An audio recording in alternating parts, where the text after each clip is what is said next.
you can go. Yo, what's good, man? Welcome to the first show of NFL Fantasy. You talking to MJ Raptor J because the fadeaway perfect. We got Germ So True. Big Shot Ryan is going to point guard right this, but right now he's enjoying the salad.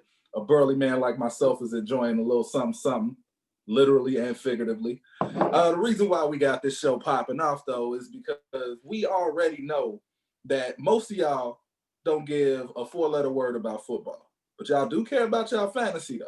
So we got something for y'all, too.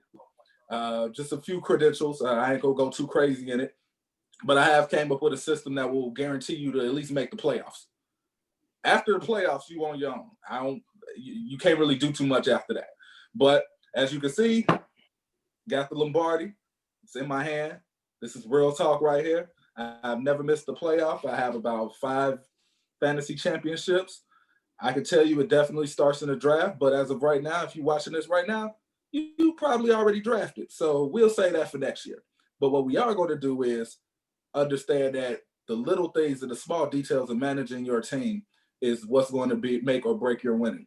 I've seen people draft perfect, me, go the whole regular season, not lose, me. And because I didn't do anything on the waiver wire, because I couldn't do anything on the waiver wire, end up losing and crashing and burning out in my bye week of the playoffs. So you got to separate it in certain seasons. Here's Fantasy Game 101.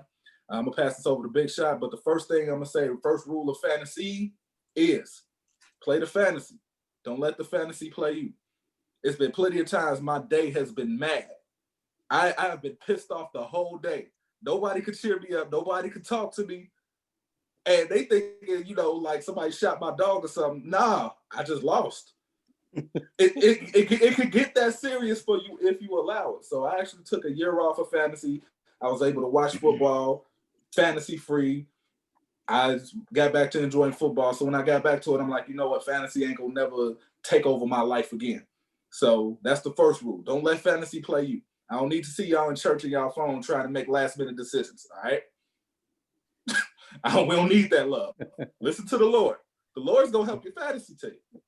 Listen to the Lord. So with that being said, let's bring Big Shot into the building. Big Shot, what up, man? What's going on? Hey, I am here purely for the knowledge. Big Shot is an amateur fantasy player, and that's being kind. So I'm just going to throw out the questions to the people, for the people, about how to manage your roster and things like that. So let me go with this first question. This is a personal question for me. Obviously, you've already drafted, so we ain't talking draft. Let's go with something like your defense. Most fantasy leagues, you have to pick a team defense. Now, MJ, Germ, do you subscribe to the theory of I treat this team defense like I would treat my regular roster? Or are you like, hey, I trade these defenses out every week like Pokemon cards. And I'm playing this defense one week, I'm playing somebody else another week. The managing of that, let's start with that. You want me to start off? Yes, please. Either one.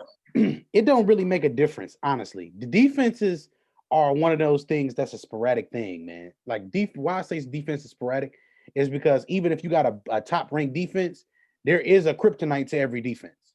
There is a week that somebody's going to put up 40 on that top-ranked defense. It's just going to happen. If you playing the Chiefs and you got this one of these great defenses, it's a chance they still may get 30 burger on them, and then with 30 burger with some mild sauce. It's just nothing you can do about it. So with those things going, I mean, it just really depends. I always say this. This is the key focal points for a defense for all those standard leagues. Do they get pressure? If they get pressure, that means that they can potentially force interceptions, strip fumbles, and turnovers, just in general. How good is the secondary? If the secondary is good at matching up with certain receivers and things of that nature, if they have a variety of different corners, like the Chargers or something like that, they're probably going to be a good defense in a passing league. Now, they're going to have bad weeks now, though. Let's not get that twisted. But the big thing you want to do is pressure, good corners, and most importantly, are they stout against the run? If you can stop the run, you can dictate the entire pace of the game. So if your defense can do them three things, stop the run, pressure the quarterback, and match up with wide receivers and tight end, and I'm gonna say and tight ends because tight ends are important as well, you're gonna be in a good spot. So MJ, I'm gonna let you take it from here. Well, I got the Cobra Kai approach when it comes to defense. The best defense is a better offense. So I want my defense to be offensively look for scores. I want them to look to get that ball. One defense that has never failed me has been the Bears because they have no choice but to be a great defense because their offense is really that dormant. So their defense and special teams usually got to average like 9 points a game for them to even win. So with that, I usually try to find a defense that is looking to ball hawk and get the ball and take the ball away. There are certain defenses that they play a bend, don't break style. I see a lot of people that like to pick the New England Patriots because they don't let up a lot of points, but they give up a lot of yards. And in my league, if you give up over 300 yards, that's negative 1 point.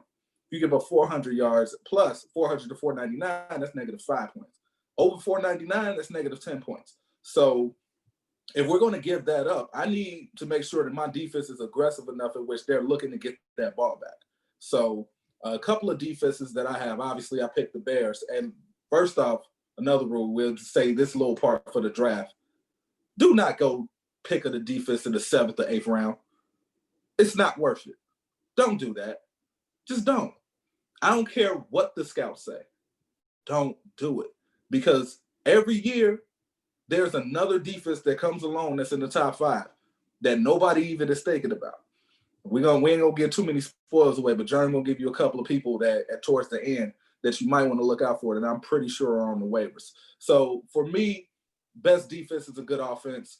I need for my defense to be flying. I need them playing in the backfield. I need for them not just looking for stacks, but not even looking for interceptions. I need for them to look for the interception and try to take it to the house. I want my defense like that. Because I can't control whether or not they can stop the other team. That's week by week basis. This any given Sunday. So I can't control them keeping everybody under 18. The years of the 2001 Ravens is over.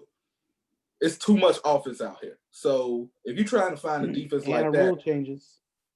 And rule changes. So if you try to find a defense like that, I got some swampland in Florida to sell you.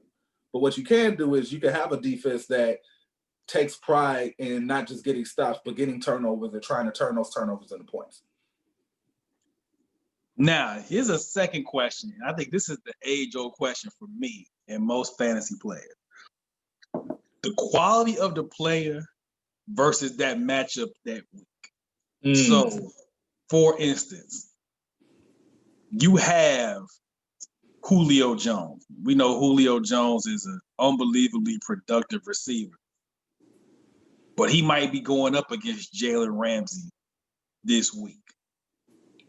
You also might have a player like Anthony Miller on the Bears, but he going up against one of the worst pass defenses in the league. So MJ, when you balancing your lineups, and Jerm talking this too, do you say I trust elite player A no matter what this matchup is going to look like? Or does the matchup of who they playing against matter in your selection of your lineup that week? I go through with the approach in my fantasy league every week that I don't know shit. I don't. So my picks are based off of which one will piss me off less. If I got Julio Jones, I probably use the first round or early second round to get him. If I put him on the bench and he have 200 plus yards, y'all can't talk to me until Saturday. Just what it is. Don't talk to me till Saturday. And it's my fault. There ain't nobody's fault but me. I did that. But don't talk to me till Saturday. Now, if I start Julio Jones against Jalen Ramsey and he has the mediocre game, 5 catches, 85 yards, because you're not going to stop Julio Jones. There's just certain receivers you're just not going to stop. Just keep him out the end zone, keep him in front of you, and you're okay. But if he has like a 5-catch, 40-yard game and don't get in the end zone, and let's say, Anthony Miller end up having 139 yards receiving and 2 touchdowns, I can guarantee you Anthony Miller is not going to have no more than 3 games like that. I am not about to sit up here and rack my brain and try to figure out which games he's going to do it. I'm just not. So trust your picks, trust your investment. If you made a high investment on picking a wide receiver, trust that process.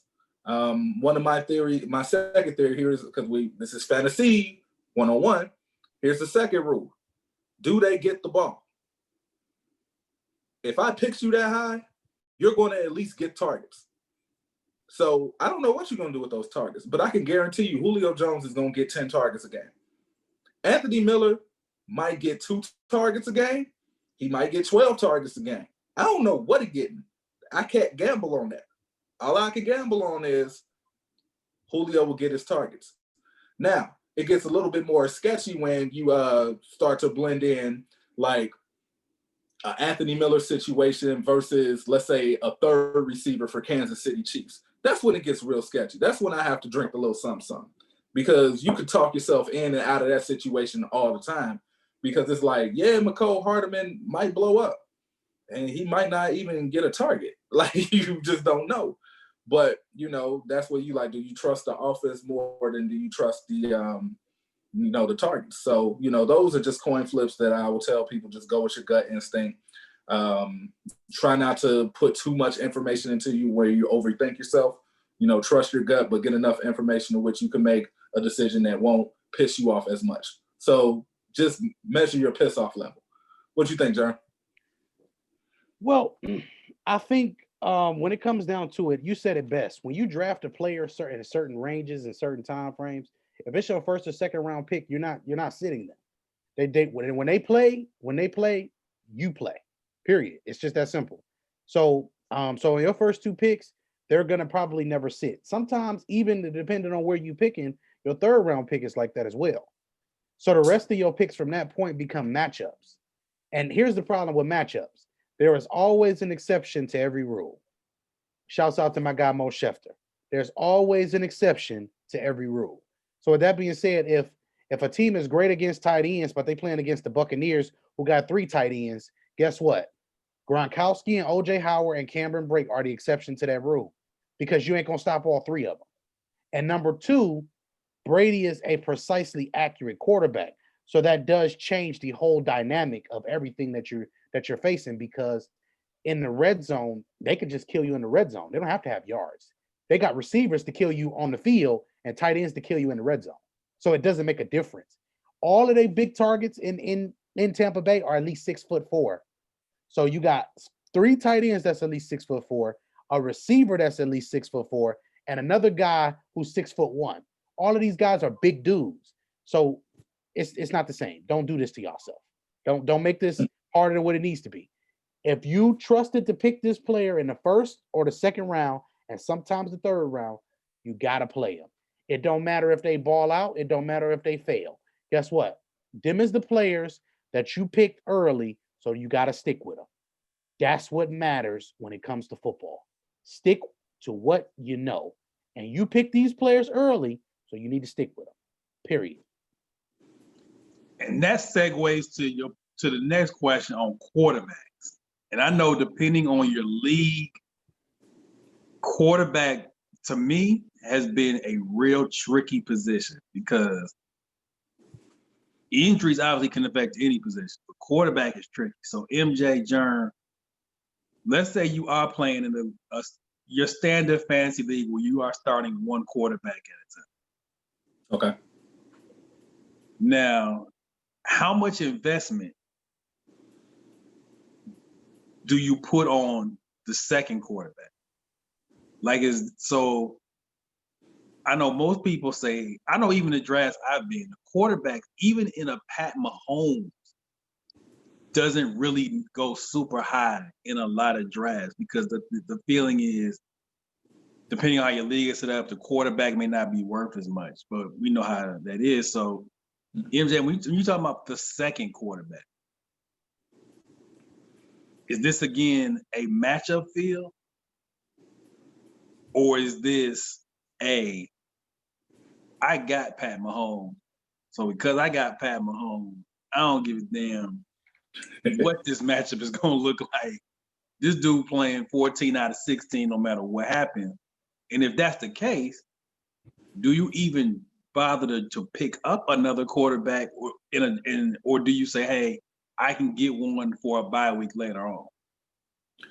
Well, with that, Patrick Mahomes will be in the same question, same versus Julio Jones, or just like Lamar Jackson. Like if you get a Lamar Jackson or Patrick Mahomes, you pretty much say I'm gonna live and die with your production. You're gonna either get me there or you're not.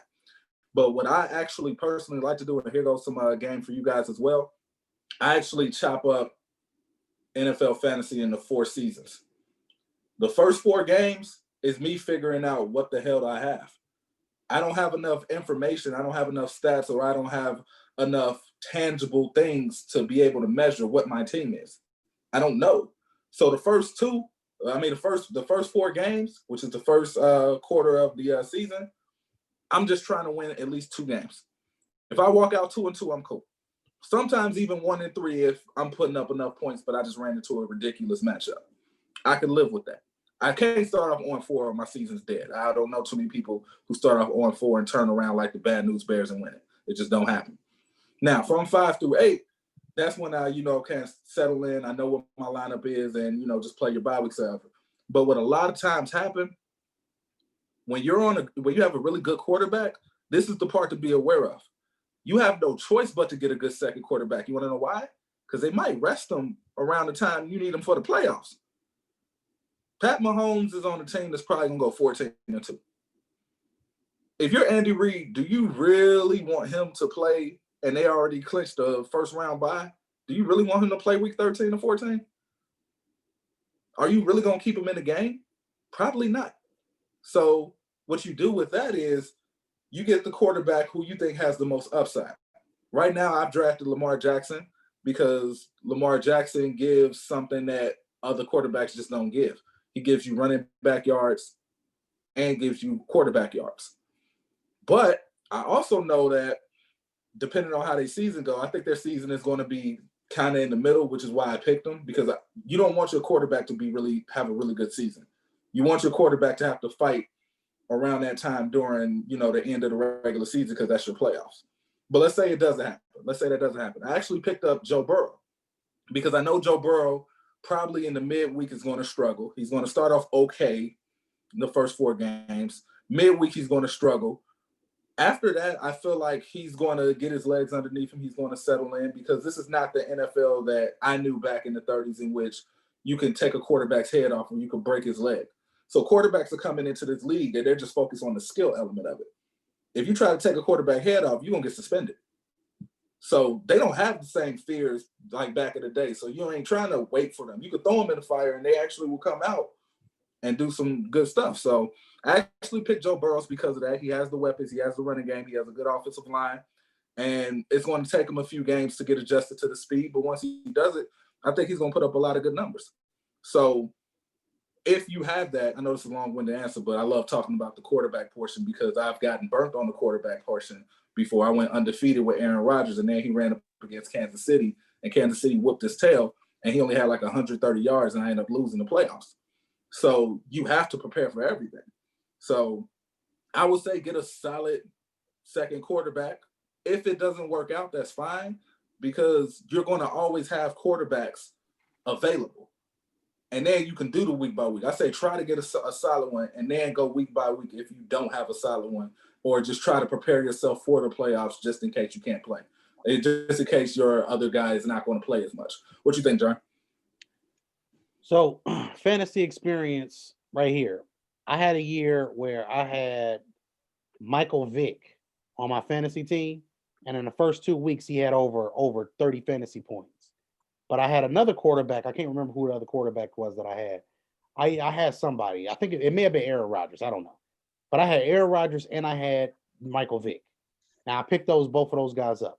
Had I sold Michael Vick early, I probably would have been able to balance out my team. That year I ended up finishing 3rd, which was not bad because you win your buy-in money back. But the principle is I wanted the whole kit caboodle. But with that being said, quarterbacks are important for two reasons. If you get a consistent quarterback, they're going to give you 25 a week. What you always want to do, if you're going to get Pat Mahomes, you need to get a guy like Kyler Murray. People say, why Kyler Murray? Because his team is going to be competing in a division for a second playoff spot. So that means that they're going to be consistently playing from week 10 all the way up to week 16, sometimes week 17. So you want to get a team that is going to be second in a division consistently. Why? Because competing for a playoff spot always mean that they're going to play more games, period. When the wild cards are not, locked up until week 16, week 17 anyway, until the last game of the regular season, you need Kyler Murray's. You need Ryan Tannehill's. You need those guys. So as much as you like Pat Mahomes, you still need to have other guys that you can balance out to say that they can get you 20 points. But that's where the rest of your team means so much more. You shouldn't draft a quarterback, in my opinion, before round 5. Why? Because the skill position players obviously get more points from touching the ball the least. The quarterback gets the least points from touching the ball the most. Let's just make sure we understand that. With that being said, Big Shot, next question. So, and I have as just a short fantasy anecdote myself. The one championship I've won, the one title I've won was on a situation like that where it got to week 16, and I think it was Aaron Rodgers got the plug pulled on him early. And my opponent had Aaron Rodgers. I think Aaron Rodgers played like a half. Mm-hmm. And I won by like 40. I won by like 20 points, which probably is the 20 points that Aaron Rodgers would have got had he played 2 halves. So having that quarterback thing, especially late in the year, I've won off that. Now, Jeremy, MJ, you talk about value of players. We know in the real NFL, trades don't happen often, especially during the season. Like pretty much your roster is your roster with a few exceptions. And I know in leagues I've played in, trading like in fantasy can be rare.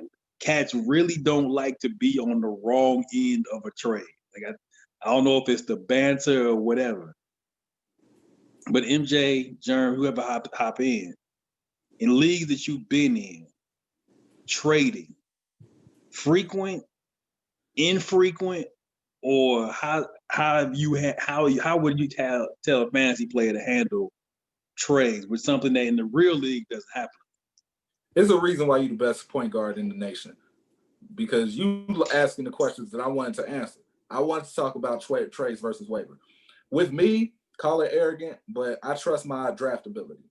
If I drafted you, I probably wanted you, and I probably believed in the process over the whole 16 games and being ready to compete in the playoffs and even the championship. So what that means for me is any trade that you offer me is either going to be like this or you're trying to fuck me over. It's only one trade that I probably would. I only did one trade and I actually won a title that season. I got this with that trade, but it was at the very beginning of the season. Nobody played.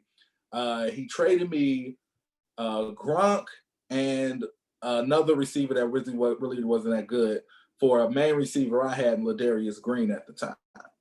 And, I needed a tight end because I didn't trust Ladarius Green, even though everybody was talking up real high. I was just like, no, I believe in depth taxes and Antonio Gates. I just picked him for value, but it ended up working out in my favor because I never even had to play him to figure out if he was good or not. I was able to trade him for Gronk and, obviously a really good receiver. I think it was Des Bryant or something like that. But my team was perfectly balanced after that. And he had a good season too. I think he ended up making it to the semis and losing to somebody. But it was a win-win. But how many times do we really see a win-win trade offer? Let's really be honest. How many times? How many times a person really is thinking like, you know what? I want this player, but I want to make sure that this dude ends up well off. How many times people are going to really think that in fantasy? Especially with money on the line. In leagues that I've been in, when you see a funny style trade go through, I try to not be a hater. Because I feel like, all right, if you dumb enough to make this trade, that's on you. But sometimes I really want to hit that decline button. Like, nah, fam, this is bad. So I feel you on that. Because to me, most cats in fantasy is really trying to trade just to give you the business. They ain't really they ain't really looking out like that. No. And it's like, if you think about it, it's like the only trade that actually makes sense, but to me, it's still just like you lose, you gain nothing from it. Will be like, okay, I'm gonna trade you this wide receiver that's a number one for a running back that's a number one, but it still balance out to the same numbers. So it's like, if I'm not gonna win the numbers game, I have no reason to trade for you. And besides, the one thing that I always say, and this is the reason why I'm always pro waiver, which is another piece of game I'm about to give you. If you have the number one waiver wire and you do not need anybody for the first 6 weeks, but you still want to utilize the waiver, do not exercise your waiver to pick somebody. Let people pick who they're going to pick. And then after they pick, then you find somebody so you won't use your waiver. Here is the reason why. The guarantee, it is a guarantee, Charles Barkley, guarantee that somebody's going to get injured this season. Guarantee. Somebody's going to get hurt. The likelihood of you getting hurt in the NFL is 100%, which means around week 5, week 6, at any given moment, that number one running back that was acting a fool, now you got a hamstring. He on injury reserve. Something happened. And guess what? If you got the number one waiver wire, guess who's going to be able to pick up the backup? Which is why I don't need to trade, because somebody's going to get hurt and I'm going to be able to handcuff. I have the number one waiver wire right now. I'm not using it until I see it until I see it being worth it. What you think, John? The waiver wire game is a real serious one for everybody who don't know. I used to handcuff people so bad with the waiver wire because I'm a night owl. So soon as 2 a.m., 3 a.m. hit, I was already on the waiver wire. So I had all of the handcuffs, and it was bad. It got emotional. Man, he always got the waiver wire. He always did. Yeah. Early bird gets the worm. That's what they told me. They told me that at the young age. But the waiver wire game and you drafting can win you a league. Trades, I've only seen 2 good trades in my entire history of playing fantasy football.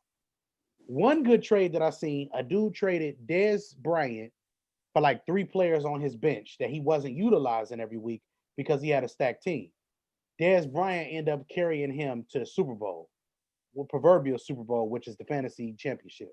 And he ended up winning all of the money. That was the year I finished 3rd. That was the person who put me out, the person who traded for Dez Bryant. Now, I was a little upset about that, but at the same time, his uncle was the commissioner. His uncle was the commissioner who facilitated the trade. Oh my goodness. So now, with that being said, I want y'all to understand why I was a little angry, a little irritated, a little pissed. Because I was very pissed because he wouldn't have thought about it, because I was still trying to get Dez Bryant. But here he go with his uncle putting his nose in my business. Again, I don't like that energy.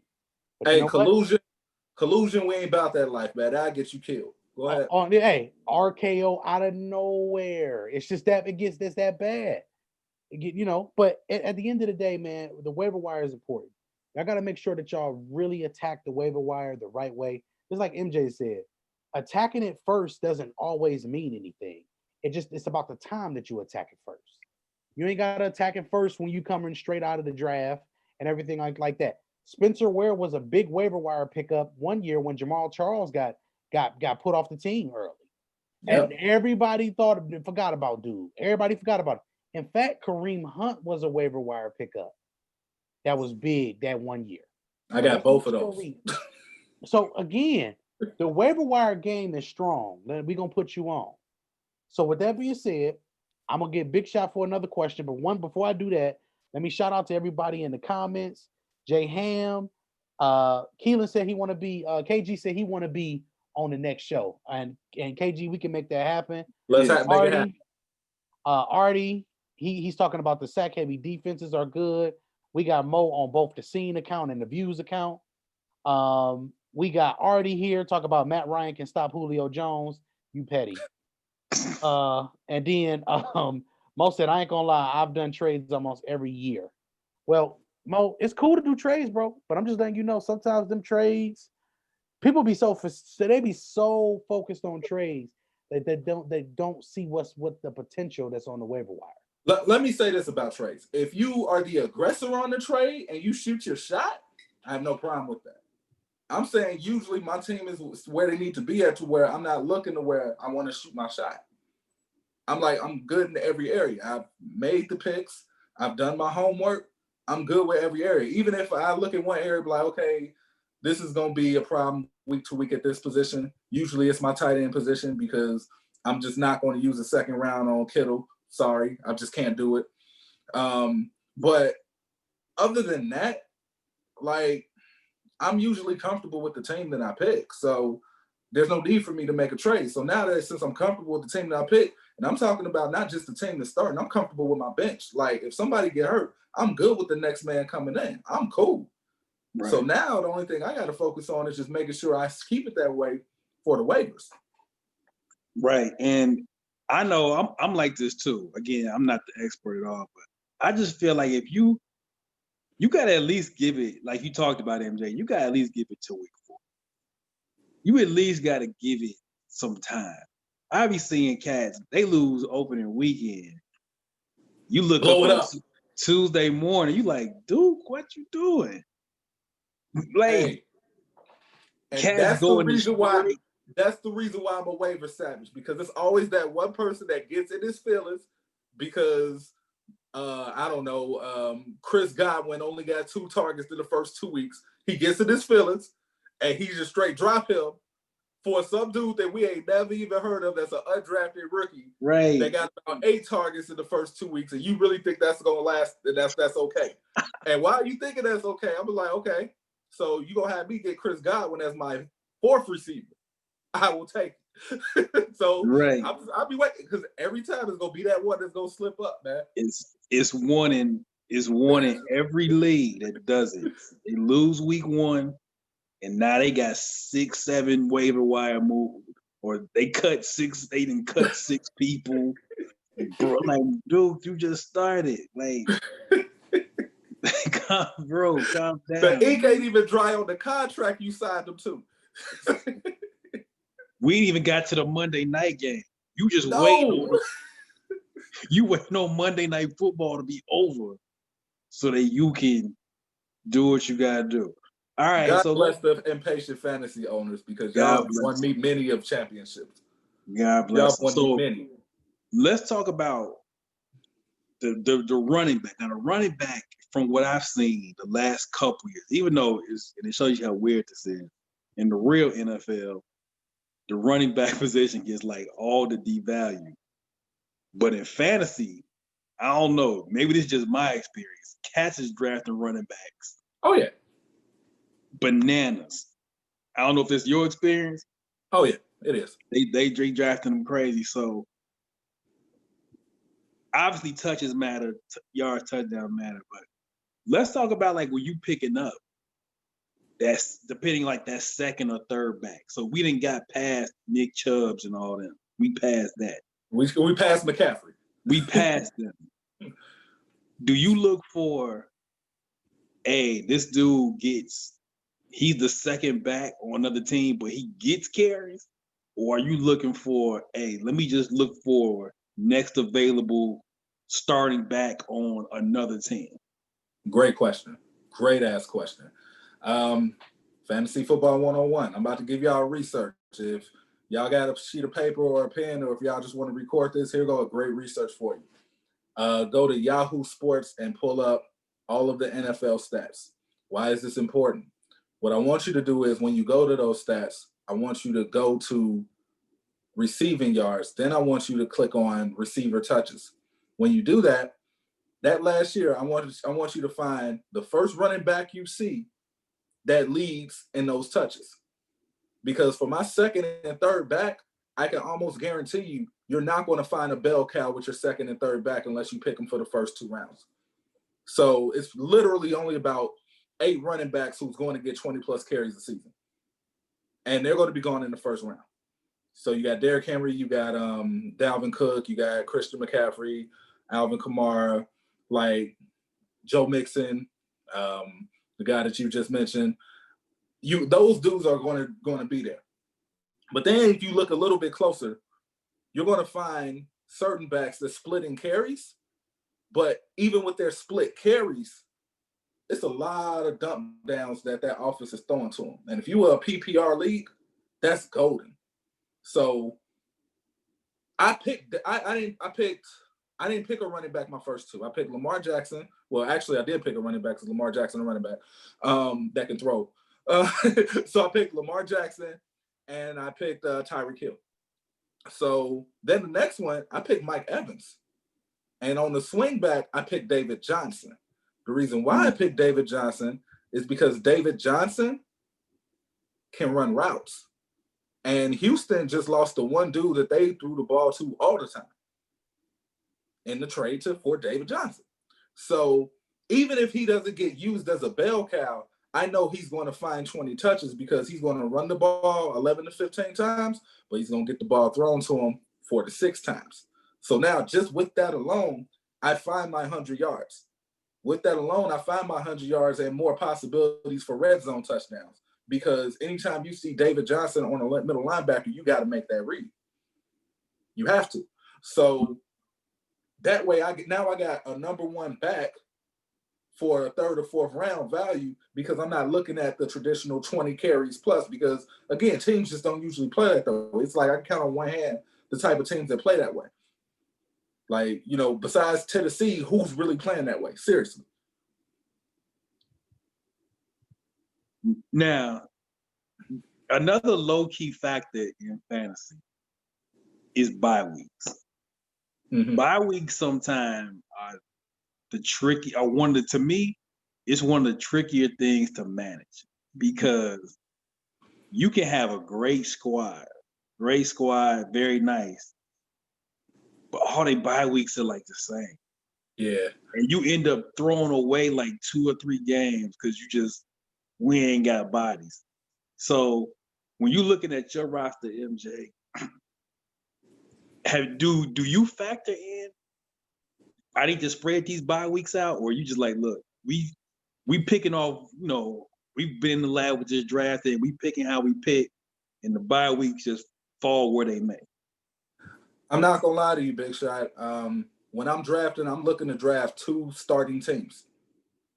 My bench, I want to draft a bench that's so good that they can start for me. So if I do that, then I don't care about the bye week. I'm next man up. So, and you can find a lot of good value. See, this is the part that people don't understand when it comes to whole drafting or whatever. The real draft, though, starts until after the 8th round. When all of the names is gone, that's what separates the men from the boys. That's the people who are actually doing that research to be like, okay, who is Robbie Anderson? Why does this dude had 90 targets? Oh, he's on Carolina now. Yeah, Christian McCaffrey's going to get the ball a lot, but at some point they got to throw it, right? Let me read what's going on in their camp. Oh, in the camp they said he just stays open. Well, Robbie Anderson, this is the 13th round and nobody picked this dude up. Give me that. And, you know, I only need him to be good for 1 game. So it's just really a round robin. So what's the likelihood of Robbie Anderson having 5 weeks of fantasy in which he acts a fool? It's very likely because they ain't got nobody else to give the ball to besides Christian McCaffrey. I mean, DJ Moore as well. But the way they're talking about DJ Moore, he is probably going to get most of the attention on the flanker. He's going to be the one that's going to get a lot of attention. And then, you know, that's when you look at the quarterback. And if you really want to go deep into it, Fantasy 101, look at the offensive coordinator. What tendency do those offensive coordinators have? Mm-hmm. What is the offensive coordinator saying that they want to do? So, you know, there you go into the whole around 9th, 10th round. Am I picking a third option on a potent offense, or am I picking the first option on a not so potent offense? That's where you got to do your homework and do your research and be like, okay, this offense is not so potent, but it looks like this quarterback has a relationship with this receiver, which means when he get in trouble, he's going to look this dude direction, or he trusted this dude to be open. Like those rapports and those relationships, and you read all that. I mean, it's hard to separate, you know, the fluff from the real, because everybody says good stuff in the offseason. Oh, I've never felt any better. Of course, they're not gonna say, I feel like shit, I'm not ready to play this season. No one says that. So right. you gotta separate the BS, but for the most part, usually when the reporters are saying it that are actually at these camps, when they're saying, "Oh, this dude looks really good," when they're saying that, you might want to take some consideration in it. Am I saying get him in the 4th round? No. I'm saying in the back of your head, you highlight that name because you already know nobody's thinking about him because he's not a name that the casual fans know. And you make sure you make a point of that, be like, you know what, this will be a good 5th receiver with the upside to actually be my 3rd receiver if something were to happen. And then, also, another rule, Fantasy 101. Please look at your scoring settings. Please, please, please look at your scoring settings. It is too many times people are just going off of the standard format or feel like because this is a football player, it's just going to translate over. Absolutely not. In my league, the person that usually leads in points, the position? Guess. Wide receiver. The quarterback. Because we count completions. We take a point away for incompletions. It's 6 points for touchdowns. We get bonus points after 300 yards. We get bonus points after 350 yards. We get bonus points after 400 yards. And the penalty on sacks and interceptions is minimal. So that's so key. That's so key, man. So with our quarterback, I want the dude that is going to have the ball or be involved in the offense as much as possible. And the beautiful thing about how we rank our quarterbacks in our league is you can have a 20 for 27 game with 225 yards and end up with 50 points because you got 20 points off of completions. So the completions matter now. So now it ain't going to just be that Eli Manning-esque game in which he goes 20 for 52, 300 yards, 3 interceptions, 2 touchdowns. Like, that's not going to be the game you think it's going to be. Whereas in other leagues, that might be a 40-point game in another league. In our league, that's actually a 30-point game. And it look normal. Yeah, so, know your settings. Know your settings. Pay attention. Because I know many people, you excited. It's fantasy. I'm ready. You just jump in the league and you ain't paying attention to what the settings look like. Boy. You picking all these names because you did your mock drafts early. You like, oh, they giving me all of the work. All right. Back again. Jerm, back in the building. So, Jerm, we were just talking about folks not paying attention to the scoring settings in their league. Yeah, we went there. Okay. It's fantasy 101, John. We ain't talking about the experts now. We talk about the beginners. So MJ, what was your analysis on that? Let me see where you went, so then I can go. Oh no, I told him straight out, like that don't even do anything. Don't even draft until you look at that. Don't even draft until you look at that. Even with the mock draft that your draft has, don't even put too much value into that. Because what you have to do is those scoring settings is going to dictate the importance of what you're going to pick. It's going to determine the importance of what you pick and when you're going to pick it. So while everybody in our league, for my league, was drafting running backs, I was focused on getting a quarterback. Because in my league, if you go 20 for 27 for 225 yards passing and like 2 touchdowns and like get sacked 1 or 2 times, that might be a 45-point game for you because we count completions. We take points away for incompletions. Every 25 yards is a point. Every touchdown is worth 6 points. So we actually measure efficiency at that position. So our league leaders are always quarterbacks. Like the first skill position that is usually have the most points, whether it's running back or wide receiver, usually don't even show up until like number 21 in the league leaders because the first 20 are quarterbacks leading. Because of how the numbers are set. Yeah. It's important that you do know exactly what everything is. You need to know how you're getting your money. So when I say how you're getting your money, you need to know the settings are always important. But just as y'all alluded to, the one thing that pisses me off is is when you go to a fantasy league and and you give Ivy League points away. Like we're getting participation trophy points. Like for every 10 yards, the quarterback gets a point. No, we're not doing that. No. No, we're not doing that. Nah. If he throw for 350, we can give him some bonus points, but we ain't doing that. I don't like them leagues either where they give too many points for certain feats. Because you run for 250 yards or you break the rushing title in one game, that shouldn't give you 100 fantasy points. We don't need all of that. That's too much. So with that being said, let me read a couple of these comments. KG said he traded Chris Godwin for Devontae Adams, and this was about as fair as of a trade that he's ever had. That's a good trade. Ham was like, no grit money was lost in fantasy. No. Then Mo says, oh yeah, each trade I did, I was the one who proposed it. Ham comes back and said, I have a collision fantasy story that y'all may remember from a few years ago. Man, I don't want no parts of that story. Mo comes back. Next couple comments are just Mo. He said, usually it's for the running back, to be honest. Two of the three have been for running backs. One of them was King Henry last year. I gave up like 2 wide receivers and a tight end. And I think DJ should be a slot full time.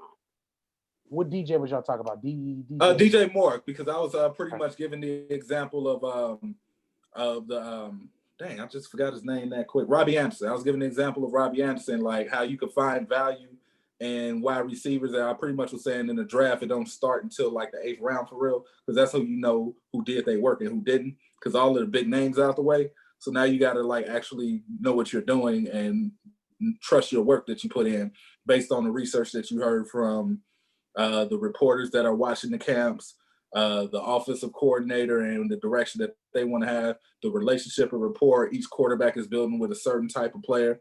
Like, you know, I also heard Joe Burrow was talking about Tyler Boyd's going to have a monster season. They're building a great relationship. So guess who picked Tyler Boyd with the 7th round pick?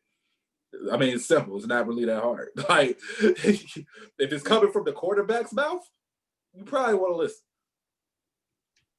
So where are we at now? Are we in a certain situation now? Are we ready to start naming? Let's do the starts. Hold up, Ronnie. You got any more questions? Because this has been great. Let's get to what the people really want now. Now that we've laid the ground, like y'all have laid the groundwork and the foundation. Let's get to it. Start. I don't want to sound like knucklehead. Start, bench, cut. No, we ain't doing no sits. Just starts, because we do not want matchup, to get a people each man get a people 2 or 3 matchups that you like this week beyond the obvious one. Something that you like. Hey, that's a good one, low key. Whoever wants to go first. No, I'm submitting the germ on this one because he actually gonna bring real tangible things to this. I'm bringing stuff that, just on gut feeling and stuff. Go ahead, John. So I'm gonna give you a surprise one. I think Cam Newton versus Miami Dolphins this week. Miami doesn't really have too many guys. They traded away a couple of linebackers. To be honest with you, this could be the week that Cam maybe throw for 200 yards, but he have like 2 rushing touchdowns and a passing touchdown. New England may score 21 to 24 points, and that may be enough to beat the Miami Dolphins. I think Cam is an interesting start this week. I think another guy that may end up being an interesting start, and some people may say, oh, well, he's one of the best quarterbacks, is Russ versus ATL. ATL is revamping that secondary. I do think that altogether that the new addition, we call them new addition because they broke out the whole dance last year for us. The new addition group, that Seattle wideouts, I think that they can really terrorize that. Tyler Lockett especially. That seems to be Russ's rainbow guy. He finds him anywhere on the field. He's good for 90 and a touchdown any night with 5 catches. So I would say those guys for sure. Another guy, Christian McCaffrey. I know that's an obvious one, but I'm gonna tell you why it's even more obvious this week, because they playing the Raiders in Las Vegas, and ain't no for sure money like casino money with C-Mac. I'm just being honest with y'all. Y'all see what I did there? I think I just think this may be one of the defenses that takes about 3 to 4 weeks to figure out what their identity is going to be. So let's see how that all works out. But I think C-Mac is a perfect start. Raheem Mostert versus the Arizona Cardinals. Listen, Mostert. We're going to start him, period. Best offensive line, arguably, in football. They should be top 5 this year again. Arizona, as much as I like some of their players, I don't think they have what it takes to be able to contain that running game week 1, as long as they utilize it, which Kyle in the regular season will utilize that running game. So give me Mostert. Jordan Howard versus the Patriots. I don't have to say it but one time. Every linebacker that the Patriots had last year plays for another team or opted out. So y'all do the math. Wide receivers. The second member of the 7-Eleven Club is definitely worth a start. His name is Emmanuel Sanders. It is going to be an interesting day seeing those bigger corners from the Tampa Bay Buccaneers try to cover him. The smaller, quicker guy who has a knack for getting open. Another guy, Robbie Anderson. We alluded to that guy. He should be a good start against Las Vegas. That secondary is in shambles.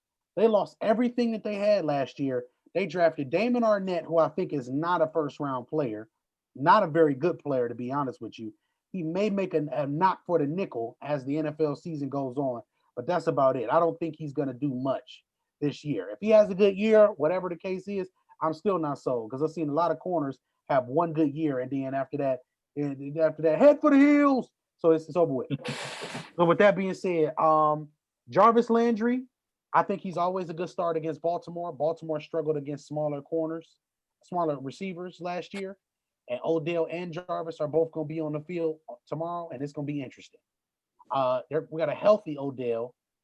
Pause. I'm just going to say pause. We're not going to do it. No. I just say pause when I refer to him. That's all I'm going to say. Besides that's his new name. That's his new name, man. His new name is O.B. Paul. I'm just going to say pause because I don't know what happened. I don't know anything. And after that, Allen Robinson, Detroit. That is the one target that Mitch Trubisky can throw to consistently. The one target that he can throw to consistently. So look for between 4 to 6 catches, 85 yards, and he may get a touchdown too. You never know. All right. Tight ends. This is where it's going to get fun. Uh-oh. Now, I know all of y'all thinking like, we're going to start Gronkowski. Oh, Gronkowski. Slow down. That's just one dude. What if Gronkowski don't even play like that? What if he's only in to provide support for the run?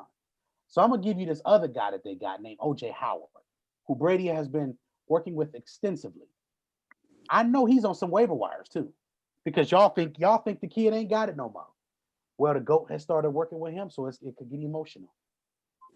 Imagine somebody that can block like Gronkowski, but is faster, quicker, and has everything that Gronk don't have.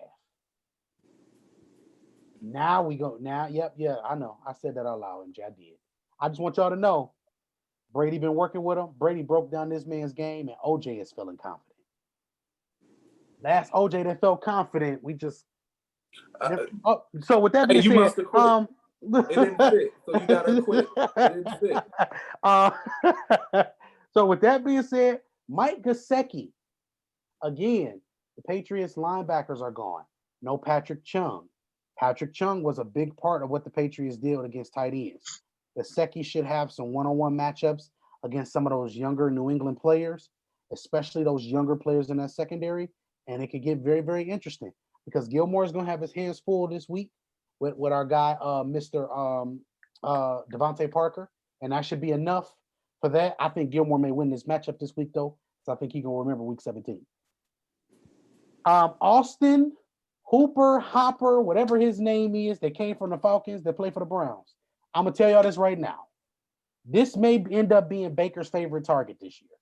Why? Because the tight ends and the running backs are always closer to the quarterback, closer to the line of scrimmage. I'm just going to be honest with y'all when I say this. If he doesn't have a good game, if he don't have a good game, shouts out to Vic Jr. Baker has just not been a touchdown maker. I'm just views. And Darren Waller from the Oakland Raiders. You got to start him. If you got him, you got to start him. If you don't have them, I wouldn't say trade for them, but you know, you can find tight ends, but we'll talk about that another day. But if you got them, start them. Defensively. Now, I'm gonna give you a couple defensive teams that old Jeremy Worm, he been looking at. And I see a defense that I know is on the waiver wire, but this is how I know that y'all really not about this life. I know y'all not about this life when I see these. What's your life like in the words of my guy Trav? I see the Cincinnati Bengals on the waiver wire. Why? They got Sam Hubbard, Carl Lawson, Carlos Dunlap, Geno Atkins, DJ Reader. I mean, they all white bricks. Just hit a lick. 50 more bricks. It's going. That defensive line is stupid. And then they also added Mike Daniels, who's one of my favorite defensive linemen. Hey, it's crazy on that defensive line. Are y'all serious? Y'all still drinking? All right, cool. I got y'all. Cincinnati Bengals, right there. Cincinnati Bengals. They got Jesse Bates. Now they got him with Von Bell, former Ohio State Buckeye. I'm telling y'all, them two dudes, Jesse Bates, I called him. I said, hey, I see a Pro Bowl safety in my future. I called him out for y'all. Y'all ain't want to listen. Y'all wanted to listen to NFL Network and everybody else. Ballaholic Film, you can turn on the tape. Von Bell is prime time. We seen him in the Saints covering tight ends. That's what he does. In this division, tight ends are going to be important. So if you play against the Bengals, you got a guy who can match up with them. Please, please, in the words of Paul Williams, please, please, please, please tell me you're going to just a little bit. There you go. Now, next, another defense that I see here that's going to be interesting. The Washington Redskins. Now, do I got to do this again? Yes. We got Daron Payne. We got Matt Ioannidis. We got Jonathan Allen. We got Montez Sweat. We got Ryan Kerrigan. We got Chase Young. I just named 6 players. Now, all of these players can rush the passer. All of these players are either top draft picks or top 3-rounded players that were picked. That's not including the fact that they drafted Robbie Anderson, also from Alabama. That's not including the fact that they have a couple of guys in the secondary that are going to be intriguing this year. The defensive line, we've seen Philadelphia do it. The defensive line is the key to the defense. If your defensive line gets pressure, if they do the things that they're supposed to do, guess what you're going to get? You're going to get pressure. You're going to get interceptions. You're going to get turnovers. You're going to get all that good stuff. So Washington football team, because they ain't Redskins no more. They just football team. Please, please, please, please, please tell me you're going to just a little. All right, now next. Now I know I don't have to say this loud because I know some of y'all is paying attention. But let's go Chargers. That secondary is stupid. They got like 5 corners, and most teams don't got 2. That's crazy. So just imagine them having all of those defensive players being able to match up with the Chiefs. When they play against the Chiefs, I may tell you to start them just for the Chiefs. Just put them aside just for the Chiefs. Because that's gonna be, I want to see that. That's about 15 hours of film right there. Right there just to watch them matchups. Because they got everything that you could possibly need. They got the small, quick guy with Chris Harris. They got everything you could possibly need for corners. But as well as that, they got Bosa's who get after the football. They got Melvin Ingram. They got a lot of players that do a lot of good things. So MJ, I'm gonna let you jump in real quick, and then after that, I'm gonna come back with one more team. But I'm gonna let you answer this one question.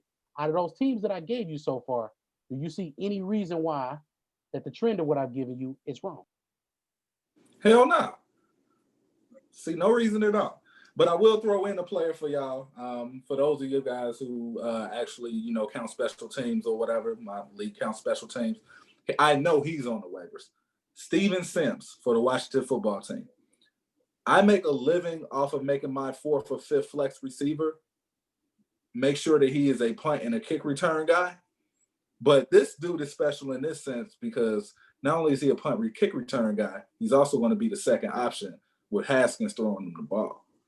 So my first rule, just like if y'all say Moneyball, he gets on base. My first rule, he gets the ball. I don't care what his name is. I don't care how he gets the ball. I don't care if he gets it kicked to him by, I don't care. As long as he gets the ball. If he gets the ball and if you're in the NFL and you play a skill position, more often times than not, the more you get the ball, the more you're going to do special things. It's just what it is. You wouldn't be in the NFL if you weren't special. How many times have we seen a wide receiver or a running back that we didn't know about when somebody got injured come out of nowhere and act a fool? This is the reason why, unfortunately, a lot of them are expendable, because the skill positions are so talented. So with that, since it's so talented, I'm just investing in who's going to get the ball the most. And Steven Sims is definitely going to get the ball. I think Haskins is going to have a very solid season. I don't think it's going to be great. I think it's going to be very good. I'm sold on Haskins for two reasons. I just think intellectually he has all the good. When it comes down to it, I said Kyler Murray would be the best one coming out of that class because he'd be the one that's ready to play. But I think in the next couple of seasons we'll see Haskins as the best out of that class. That's all I can ask for. So I gave y'all those three defenses. I'm gonna give you one other one that's a little obvious, but some of y'all still may be sleeping because I know everybody don't do this like they supposed to. Homework is not always given to those who want to do homework. So we got the Tennessee Titans, of course. Of course, they signed Clowney, but Clowney is not the reason why you should be interested. You should be interested because they have a lot of athletes. They also signed Vic Beasley this offseason, which is another edge guy. They also have Mr. Harold Landry that they drafted. They invested second overall, second round capital into. They also have Jeffrey Simmons Jr., who they invested first round draft capital into in the same draft. They got a lot of good players on that young defense. David Long and all those guys like that. I'm really looking forward to seeing this Tennessee Titan defense play. They got a Dory Jackson who can match up with all those quick, fast guys down the field. They got a lot of premier talent on that defense, and they're just well coached. Shouts out to my guy, Kenny Byard. He is an outstanding free safety. He's an outstanding captain of a defense to keep the lid on it. And Kenny Vaccaro, I mean, he played excellent. I mean, he even got an interception in that Ravens game last year. They have all of the goods for them to be able to stop a lot of these teams, and not stop them as in stop them from getting yards, but stop them in situations that turn the ball over, or stop a team from scoring in a key situation, or hold teams to field goals when they need to be trying to get touchdowns. So they have all of those pieces. So those are my 4 sleeper defenses for the year. If you're not looking at those defenses, I don't know what you're looking at, because everybody can talk about Baltimore. Let me just give you some little news. News flash. They was unorganized last year with Earl Thomas playing with them. What makes you think that somebody else gonna come in with Deshaun Elliott, who I think is a 4th round player from a couple of years ago? I think there's really nothing special about the player, and that's just from watching him all the hours of film that we watched on him. I think he's an average player. He's not Earl. So if they were dysfunctional then, they're gonna be dysfunctional now. Just so y'all know, I'm watching the film. Marlon Humphrey, the prized possession of the Baltimore Ravens, he likes to mug people and take their purses. So when I say he likes to mug people and take their purses, he does a lot of holding, a lot of those little punches to the chest, a lot of those little things. He likes to mug people. Guess what? Eventually, somebody's gonna start calling holding on your punk ass. So I'm gonna need for you to use your feet, son. Use your feet and not your hands. Thank you for all of that, all of your considerations. Let's get it together. Next, the Patrick Queen in the middle with LJ Ford is going to be interesting. But long term, Malik Harrison may actually be a better fit. So let's see how that goes with the young interior players. Calais Campbell is getting old. I want to see what happens. You should have kept Michael Pierce. Michael Pierce was better for what you're doing this year. I'm very, very, very interested to see how older Derek Wolfe and older Calais Campbell fit. Because at the end of the day, the offensive line gets stronger as the season goes on. The defensive line gets weaker. I want y'all to, these are views from the 22 exclusive lab notes. Let Laylo lay it down for y'all. Let Laylo lay it down for y'all. Oh, no doubt. Oh, what's let's see what the people are saying, because you gave out like 10 minutes of ridiculous game. Like, I couldn't even write fast enough. Well, we don't have any comments right now. We got Oh, Mo they said listening. Mixon. He said Mixon is a running back start of the week. I'm not against that at all, Mo. Keenan and Fitz are two starts of the week. I'm not for Fitz only because of DeAndre and because of Kirk. But if you start Fitz and you get away with it, bro, go ahead. That's another Hmm. thing. I'm not one of those fantasy dudes that's gonna tell you don't start somebody because you got a hunch. I don't do Right. that. Go with your hunch. Go with your hunch. Trust your. I mean, if it's bad grits, it's bad grits. It is just is what it is. It's okay. If it's bad grits, ladies and gentlemen, it's just bad grits. But we got people like Umar who want your grit money. So I don't know what to do. I'm just trying to see how we can get this together. But nah, fam, I can't do it. That's the name Can't of the. do it.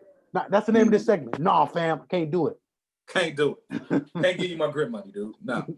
I like my grits.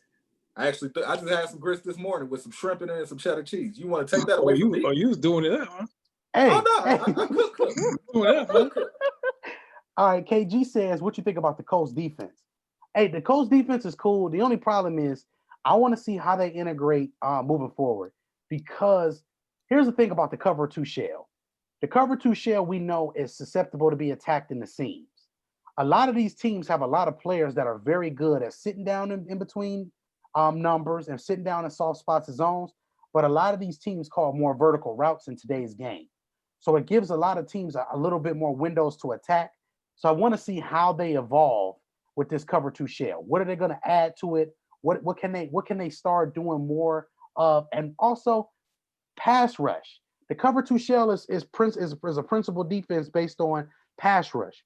The Colts defense hasn't been very good since the Freeney, the Mathis duo when it came down to pass rush.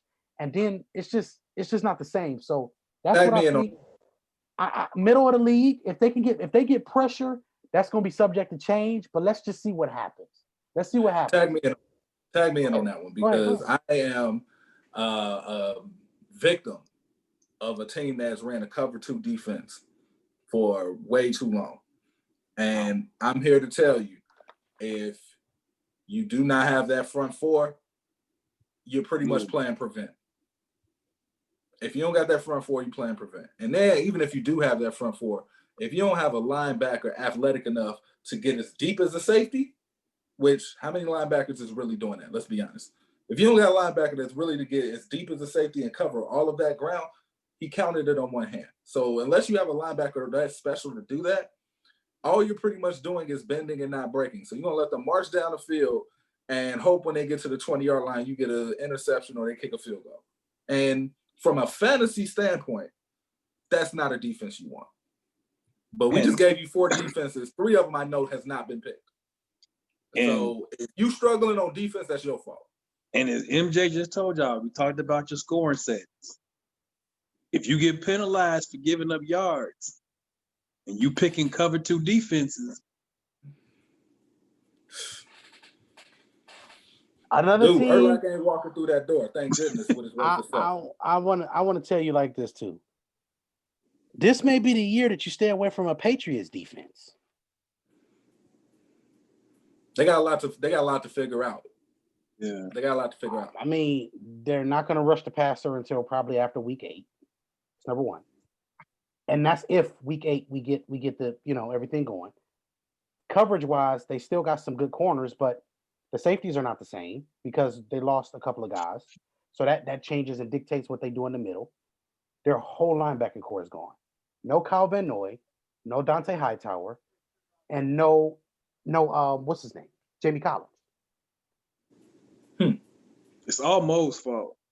Everything that's happening in New England right now is Mo's fault, by the way. Hey, you know what? This is why I rock with Mo, though. This is why I rock with Mo. I rock with Mo because he did something that all of you diehard fans should have been doing. If they don't treat you right, you shouldn't stay with them. The second, you got to think about this. Let's really think about this. You have the audacity to let go of the greatest quarterback ever to play. No, I can't support that. You let go of the greatest quarterback to ever play. I've seen this happen before in basketball. They did this with the New York Knicks. They let go of Ewing. He should have retired a Knick. He didn't. And they've been struggling ever since they traded him. Yo, sports guys don't like disloyalty. I know in my draft, I avoided everything Patriots. Because I'm just not sure without Tom Brady there. Like Julian Edelman was right there for me. No, let that one go. James White was on the board. I just, that's a prove it to me. I need to see what it looked like without 12, as Mo calls them, before I pick anything Patriots when it comes to fantasy, because that's going to And the Patriots never been like, a fantasy, farm system anyway. Their players has always been good, but not great, solid from a fantasy level, unless you're not named Tom Brady or whoever else he likes to throw for that game. It might be Wes Welker. It might be Julian Edelman. When they had Randy Moss, they acted the fool with him.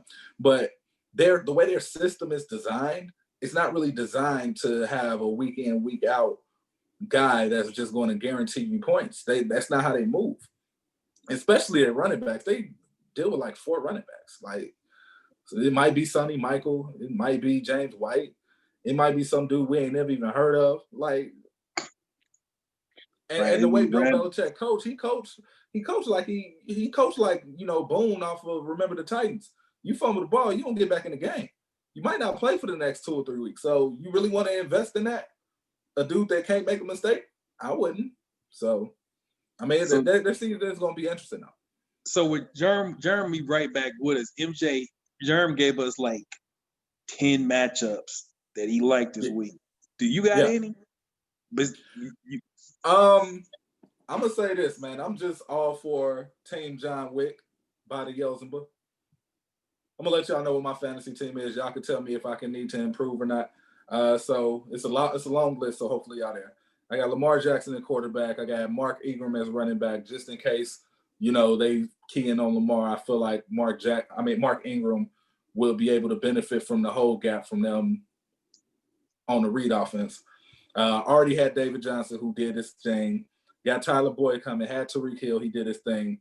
Mike Evans is hurt, so I got Robbie Anderson. I got Rob Gronkowski. Got Marlon Mack. And I got Sims over at Washington that I just talked about. Kicker, I got Elliott. We didn't talk about kickers for a reason. It's a kicker. Grab one. For real, like, just pick one. Like, but now here's some game though. By week 3, if you see somebody that got a lot of points, take him. Because whoever you draft, and that's another thing too. Look, please don't get put on auto draft, because if you get put on auto draft, they're gonna pick a kicker for you in the 6th round. And nothing hurts my spirit more than to see you waste a 6th round pick on a kicker. It's 30 of them. 27 of them can do the same thing. Kickers can be week to week. Y'all talk about defenses being week to week. Kickers can be week to week. Because guess what? There's always a kicker who's going to be having an opportunity to kick a whole bunch of field goals and extra points. You just need listen. Let me just give y'all this free game. A kicker don't need to score 20 points in order for you to win a fantasy game or a fantasy week. You just need him to do 2 extra points and 2 field goals, so 6 to 8 points, and you good. That's all you need. You don't need all of that. And these folks be trying to find the highest scoring kicker in the league. Don't nobody care about that. Nah. Right. And also too, just some game if you must try to get the cheap way to get points because you just need points however you can get them. Always get the guy, get the kicker with the team with the mediocre quarterback. Get a team with a quarterback that's good enough to get them downfield, but not good enough to get them in the end zone. So Cleveland kicker. I'm not even gonna say Cleveland kicker. Tennessee's kicker. Even better. Tennessee's kicker. Yeah, get a kicker like that. Because you know what's gonna happen? Tennessee's defense could turn something into a flip the field position, and then Derrick Henry gets stuffed on 2 plays. Tannehill throw it in completion. You're kicking a field goal. The same thing. Y'all just gotta use your noodle. That's it. That's all. Let me finish up this team though. So now I get to defense. I'm actually excited about my defense. I wish my defense was like this for real, like as far as fantasy goes, not real life, but fantasy. So got the Bears defense. The individuals, I got Bruce Irvin as a D lineman. He actually is the outside linebacker, so I came up on that. So he's gonna be getting me out linebacker points for the defensive line. Smooth. Got to get Aaron Donald. Had to get him. Best football player in the NFL. Why wouldn't I get him? Got Shaquille Barrett, got Tremont Edwards, got Marcus Peters, Buda Baker, and I got Zadarius Smith. Yeah, I like Zadarius Smith a lot. First of all, you got some rushers that are going to have opportunities with the quarterbacks that they play with. They're going to have opportunities to get after the quarterback. Mm-hmm. Aaron Donald is going to still be Aaron Donald. He's still the only thing that you wish for Aaron Donald is that if he don't get the sacks, is that you got points for pressures. If you got points for pressures, Aaron Donald will probably be a shoe-in for everybody to try to get. But right. Those are things there. I'm gonna give you an interesting waiver wire pickup for defense if you got one. Go ahead. JJ Watt is an interesting defensive pickup if you didn't pick him up. Oh no, they I know he's old. If for those who think he's done, he's still got something left in the tank. Another player that I think is gonna be on some waiver wires, Carl Lawson for the Cincinnati Bengals. Carl Lawson is the outside linebacker, but he does put his hands in the dirt and rush the passer sometimes. So that should be interesting. For this particular season, I mean, we talk about Myles Garrett for the Browns, but Olivier Vernon, I think he should have a bounce back year this year. That should be another guy that you should be focused on this year. I'm gonna be honest, rookie players that I'm looking for. I'm looking at Javon Kinlaw for the San Francisco 49ers. I think Kinlaw is gonna be an interesting player. He's gonna be playing some 3-tech. He's gonna be getting some one-on-one matchups because of some of those other guys on that defensive line. He might be a player that ends up breaking out and having 10 plus sacks for you, some forced fumbles, maybe even a touchdown. You never know. So make sure you guys check him out. But those are just some guys there. As far as linebackers go, look, it's really simple. If you don't have Devin Bush on your team, he's somebody you should look at. Pittsburgh Steelers. Devin White, LSU from last year, Buccaneers. If you don't have him, you should pick him up. Those are some guys, some younger guys that are going to be every down players that you're going to always be able to utilize. They may not get you a lot of sacks, but they're 100 tackle candidates. Jacob Phillips from the Browns should be interesting because he's going to be on a depleted linebacking core. So if he can tackle, he's going to be making a lot of tackles. That's pretty much that. Secondary players is kind of whatever, because you got a lot of them that secondary players are hit and miss. So it's not a guy that's going to get a lot of interceptions. It's just going to be a guy that's just going to be making some tackles occasionally. So this is where having a player from like my guy KG said, the Colts might be interested because those cover 2 corners do have to come up and make more plays on the edge. They do.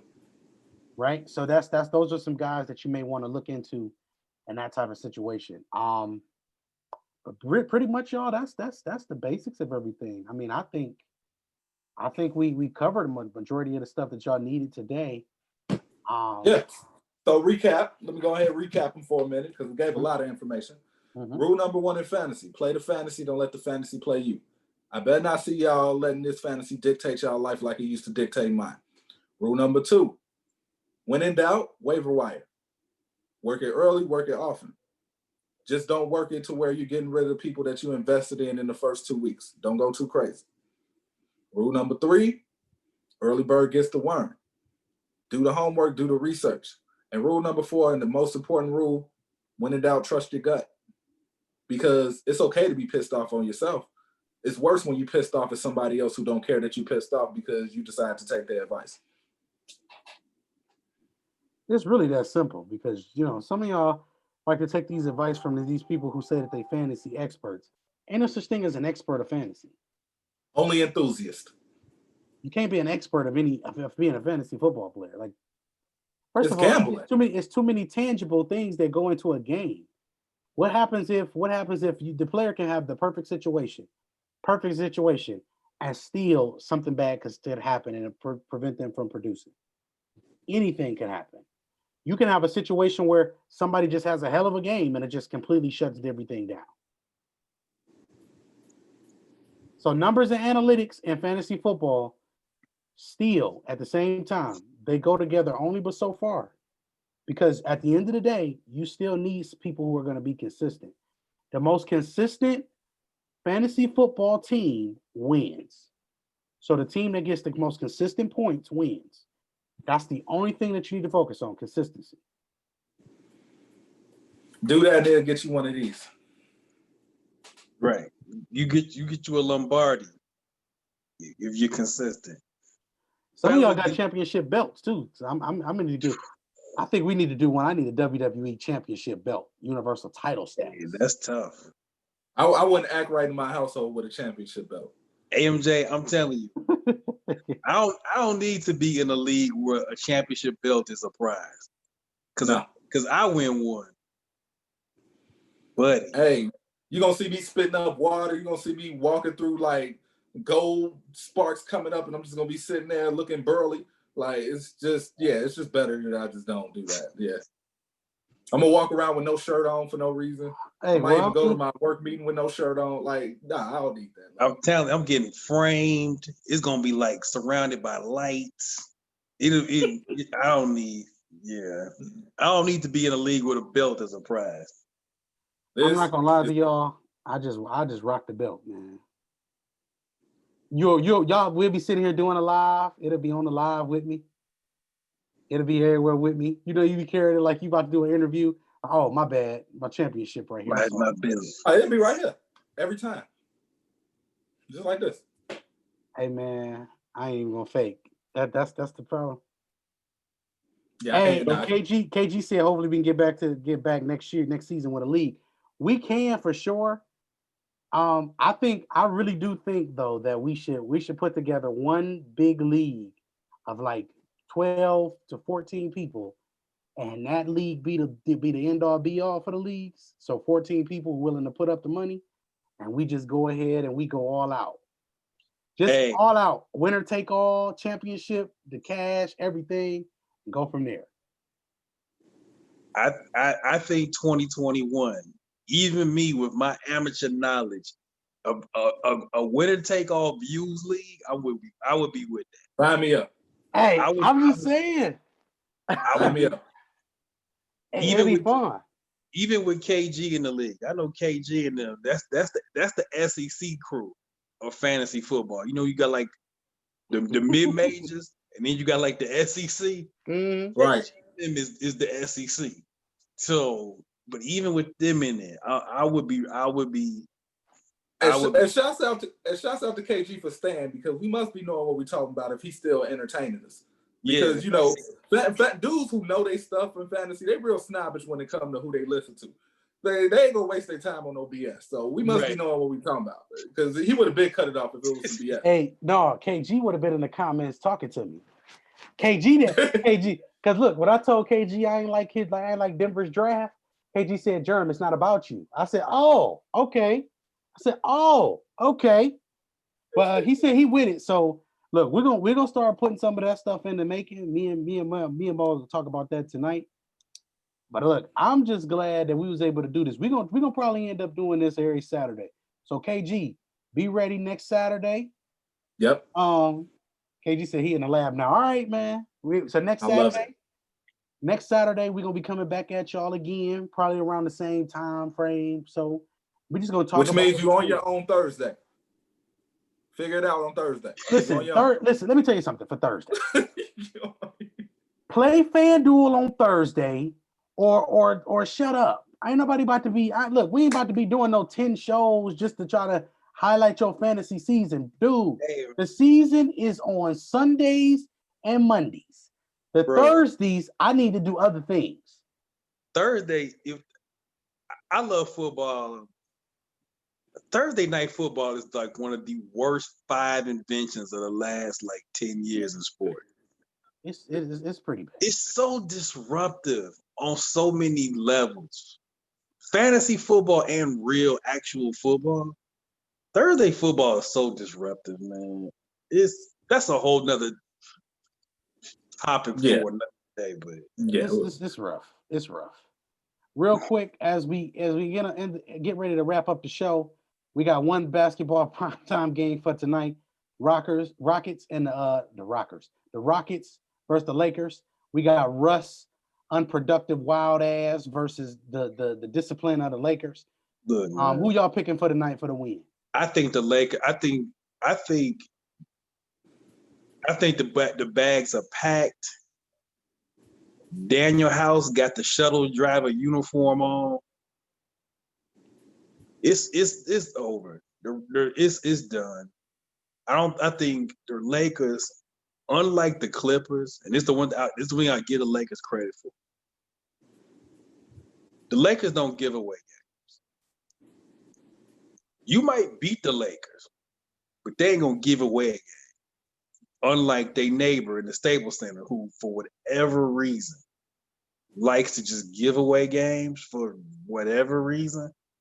So I think the Lakers comfortably by about 10 today. What you got, MJ? Lakers wrap it up. If they don't wrap it up, then I'm in full belief that they are in cahoots with the LA Clippers and the NBA, in which they're trying to extend the season as long as they can to get as much ratings as possible. And that's just my basketball hotep speaking, so don't listen to that part. I'm gonna say this. I do not like these referees. I'm gonna say that now. Some of these foul calls that I've been seeing, these phantom fouls and these non-calls, been annoying. Germ, they making calls. These are calls you make when it ain't 20,000 people screaming. And we said this. We talked about this. But you know what? That Montrez call against the Joker, because the Joker stepped on his foot.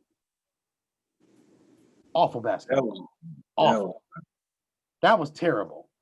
I mean, you can't be mad at him for being where he's supposed to be. That's where he's supposed to be. Right. I just thought that was terrible. I thought that it's a couple of plays in there too that was just bad. It was just bad foul calling at bad timing. Timing is everything with foul calls too. The time of the foul call. Right. We can't be calling a foul like that or not calling a foul on the other end during a run like that when we know Denver got this mug and is still in purses. Mm-hmm. Because that's the only thing they could do to stop Claw at that stage. Claw had 37. That's the only thing they could do is mug and take purses at that stage. Because he had the whole thing going. Now, one last thing I'm gonna say about this, then we're gonna close it. PG, if I see you ever in your life take 3 or 4 3-pointers in a goddamn on row after you didn't missed 2 or 3 jumpers before that, that's 7 missed jumpers. I'm gonna sit your ass outside my damn self. I seen nothing but the back of the rim for 7 consecutive shots. You know, PG got a little bit, and MJ laugh at this because he know, but people know. He got a little bit of Antoine Walker about him. Just a little bit of that. If I see one jumper go,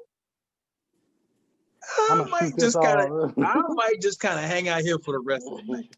Yeah, don't. Nah, I mean, I keep telling y'all, man, chicks dig the long ball, man. Any dude that's like really into women, like they gonna shoot more threes because they trying to get the women attention. And you know, PG, I ain't gonna talk about his background, that ain't my business, but we know he likes the women. So I could see one of them IG models probably telling him, "Ooh, why don't you shoot more threes? I love the 3-point."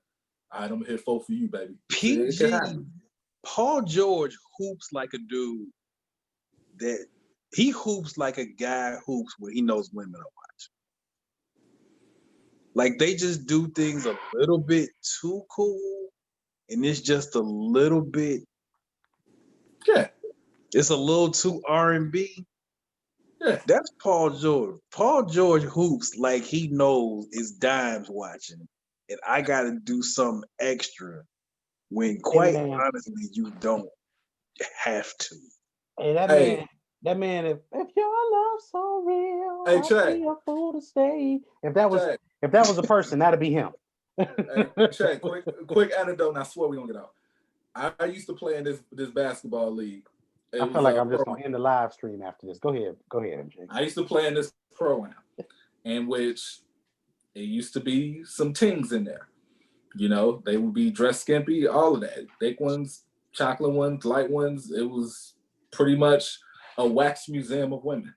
They used to come watch basketball.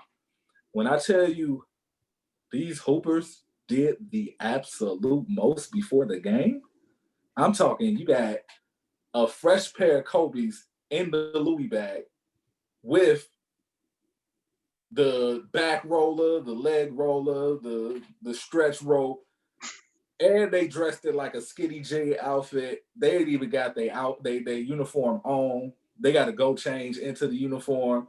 Like when I tell you, it was just swagged out, and everybody in there was playing above the rim, and everybody in there settled for the contested 3-pointer. Everybody was shooting fadeaway 3-pointers. Yeah. Like, and they playing above the rim. I wish I could play during that time. I was like, I can't jump that high no more. I wish I could. But meanwhile, everybody, you know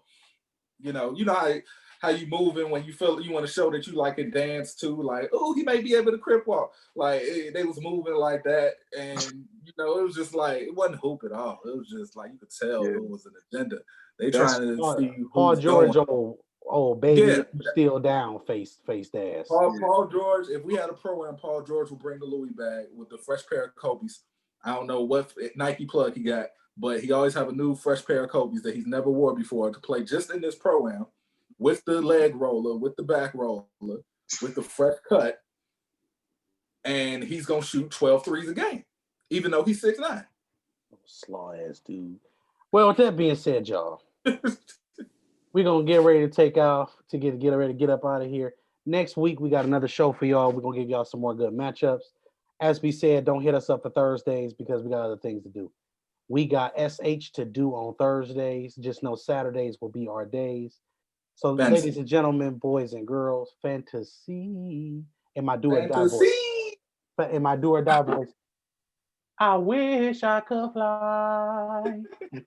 In my do or die voice. So that being said, y'all, the Scene. Make sure you guys check out the YouTube channel. Make sure y'all subscribe. Hit the notification button because y'all never know when we may go live again. We may have a surprise show later. Who knows? Because you just never know. With that being said, Scene on Facebook as well. Check out the like page, Petty Sports Network, Stoppage Time FC. We got Fight Threads, which the name is still going to be changed soon. Views from the 22, Petty in the outfield. I mean, I don't know if I missed anything. Simply Recreations, Ball U Academy, Views from the 22 store. We got merch. We got everything that y'all need. We just need y'all to show up and show out. Let's do this. That's it. Yeah.